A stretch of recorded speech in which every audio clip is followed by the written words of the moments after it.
Phone tapping కేసులో పోలీసులు వేగం పెంచారు. ఫోన్ ట్యాపింగ్ కేసు కీలక ఆధారాలు సిట్ చేతికి దిక్కాయి. అయితే ఎస్ఐబి మాజీ చీఫ్ ప్రభాకర్ రావు ఓ ఛానల్ ఓనర్ను అమెరికా నుంచి తీసుకొచ్చేందుకు పోలీసులు ప్రయత్నాలు ముమ్మరం చేశారు. దర్యాప్తు బృందం కీలకమైన టెక్నికల్ ఆధారాలను సేకరించింది.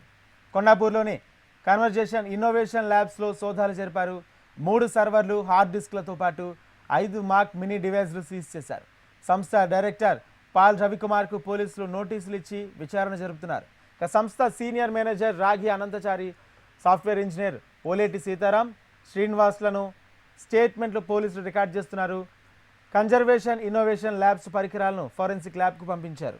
పాల్ రవికుమార్ 160 సిఆర్పిసి నోటీస్ జారీ చేసి స్టేట్మెంట్ను రికార్డ్ చేసిన పోలీసులు ఫోన్ ట్యాపింగ్ కేసులో సిట్ దర్యాప్తు కొనసాగుతుంది.